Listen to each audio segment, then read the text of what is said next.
Hello and welcome to Take Flight Program Movement Prep. Alright, so first thing we're going to do is we're going to get into our pigeon pose. So we're going to go ahead and start by having one leg in front, and we're going to place our other leg directly down the middle of us. Imagine having that other leg running directly from where your belly button sits all the way back. Toes pressing back, shoelaces pressing into the ground. Now we want to try to get nice and comfortable, let our hips open up, and from here we're going to go cross body with it. So as you can see in the video, I have my left leg is in front, so I'm taking my right hand and I'm reaching across the body. Main thing I'm trying to do is come across the knee, reach across as far as I can, and then reaching all the way back, activating the shoulder, back, chest, and getting some spinal rotation, and while also getting in or activating my hips in that pigeon position. Now you want to do that for about 10 to 20 seconds or so, or longer depending on our level of tightness or soreness. And then we want to switch over to the other side. When we switch over to the other side, just pause for a few seconds, shoulders back, tailbone tucked, and then same thing, we're just reaching across the body. Exact same thing, really reaching as far as we can out, and then bringing that arm back. Really, when we bring that arm back, running it up against the rib cage. Again, main thing here is just activating the other side of our body, right? Other side of our hip flexors, our hips opening up, but also our chest, back, and spine in the opposite direction.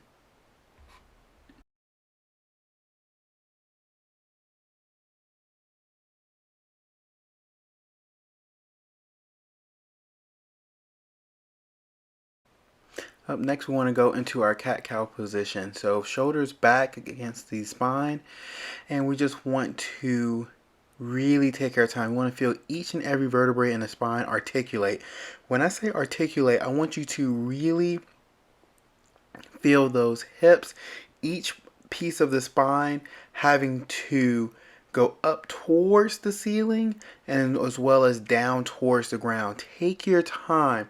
We really want to increase our overall spine health and our spine mobility. Even though this is a lower body focus program, we want to increase our spine health. If we increase our spine health, it helps us in many ways to run faster in a straight line, whether it's sprinting, running, or jogging. We want to complete this again as desired depending on your soreness level and tightness level, but at least in minimum about 30 to 60 seconds. Up next, we're going to go into our downward dog. Now, we want to try to press our heels into the ground without actually pressing our heels into the ground. We want to keep our shoulders packed against the spine, and then we want to go immediately into our Cobra with a twist. Now, this is a progression from the cat-cow, which is why we did the cat-cow first. We really want to try to press those heels into the ground, really getting that ankle, calf, hamstring nice and elongated, and then immediately going right into that Cobra position, which opens up the front of our hips, and then also with the twist allows us to again engage in opening up our chest, back, spine, and increasing our overall spinal health. If we need to break these down to where we don't transition from downward dog into Cobra, that's okay. But just keep in mind, again, try to press the heels into the ground without them actually touching the ground. Again, elongating that backside of our legs. And then immediately going right into that Cobra with a twist. Really take your time looking over each shoulder and getting that rotation and twist of the upper body. And really taking your time. And also with this, we want to do it about a minimum 5 times or 5 rotations through the downward dog into the Cobra with a twist.